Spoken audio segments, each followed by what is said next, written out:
The moment she became impossible to replace, you don't remember the exact day it happened. There was no dramatic goodbye, no speech, no tears on the floor, just a quiet moment where something inside you stopped reaching. And that's when everything changed. Because the moment you became impossible to replace wasn't when you left. It was when you stopped offering yourself to people who never earned you. Before that, you were always available. Emotionally, mentally, energetically. You replied fast. You explained yourself. You gave second chances before the first one was even finished. You believed love meant effort, patience, loyalty. And you were right, just not the way you were using it.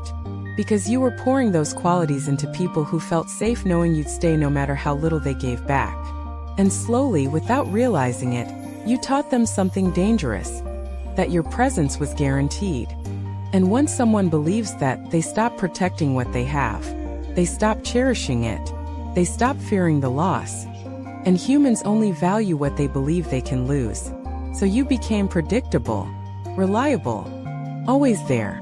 And in their nervous system, you stopped registering as rare. Not because you weren't special, but because you were too accessible. And here's the truth most people don't want to hear. Familiarity kills desire when it's not paired with respect. You didn't lose them because you weren't enough. You lost them because you gave everything without conditions. And then one day something cracked. Maybe it was a moment of disrespect. Maybe it was being taken for granted one too many times. Maybe it was realizing you were carrying the emotional weight of the entire connection alone. Whatever it was, it made you pause. And instead of explaining how you felt, you went quiet. Instead of fixing, you stepped back. Instead of chasing, you watched. And that's when they felt it. Not consciously, not immediately, but deep in the body. A shift, because your energy was no longer wrapping around them, regulating them, soothing them. And humans panic when the emotional supply they relied on disappears. That's when the questions start. Why does she feel distant? Why isn't she reacting? Why isn't she reaching out? And that confusion is the birthplace of obsession. Because obsession doesn't come from love. It comes from loss of control. And you took your power back without saying a word. Before you were predictable. Now you were unreadable. Before you explained your feelings. Now you let silence speak. Before you offered closure. Now you let them sit with unanswered questions. And the mind hates unfinished stories. The brain loops what it can't resolve. So they replay conversations. They reread old messages. They wonder what they did wrong. They wonder if someone else replaced them. They imagine scenarios.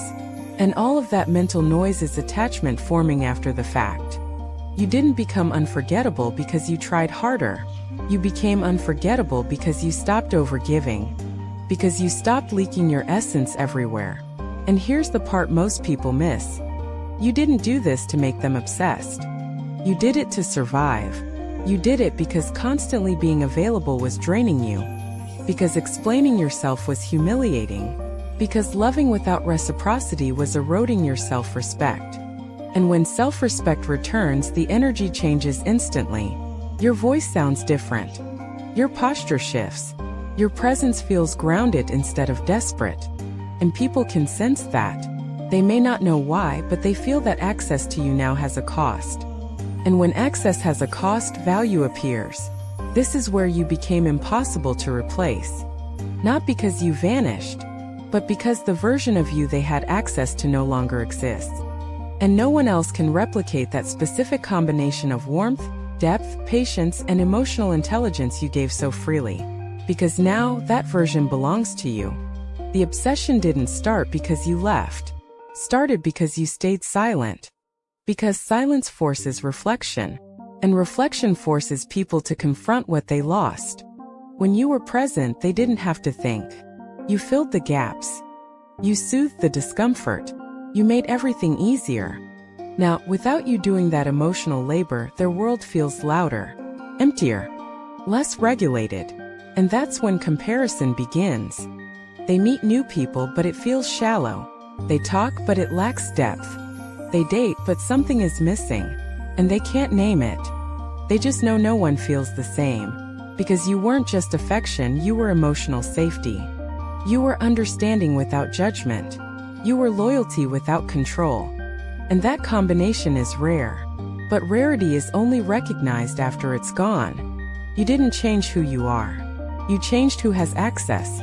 And that's the distinction that makes someone irreplaceable. You see, replacement only works when the value is generic. When what you offered can be easily replicated. But your presence wasn't generic. It was intentional, attentive, deep. And now that depth is no longer freely available, it becomes legendary in hindsight. People romanticize what they can't reach anymore. And that's why they think about you late at night. That's why your name resurfaces in their mind randomly. That's why they check your social media without interacting. Because the door isn't open anymore. And closed doors haunt people more than slammed ones. You didn't create obsession through manipulation. You created it through self-containment. By choosing not to chase. By choosing not to explain. By choosing not to overgive. And the most powerful part? You're no longer waiting to be chosen. You're choosing yourself. Now your energy feels different. Calmer. More selective. You don't rush to respond. You don't overinvest early. You don't prove your worth.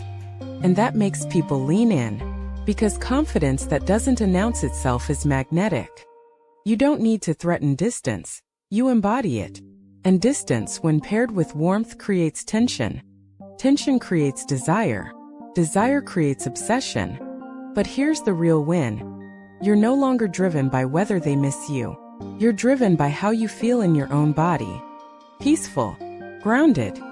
Intact. And from that place, everything changes. People approach you differently. They respect your boundaries. They sense you won't tolerate being mishandled. And the ones who lost access? They live with the quiet consequence of underestimating you. Not punishment. Not revenge. Just the permanent absence of something they didn't protect. And that absence follows them. Into new relationships. Into quiet moments. Into regret. Because you were the standard they didn't recognize until it was gone. And that is why you are impossible to replace. Not because you were perfect, but because you were real. And now you are reserved. And reserved energy always becomes sacred. And maybe the real question isn't whether they're obsessed now. Maybe the real question is this: why did it take losing access to you for you to finally see your own value? And now that you do, will you ever give it away the same way again? If this resonated, sit with it. Let it land. And tell me in the comments, what moment made you stop overgiving?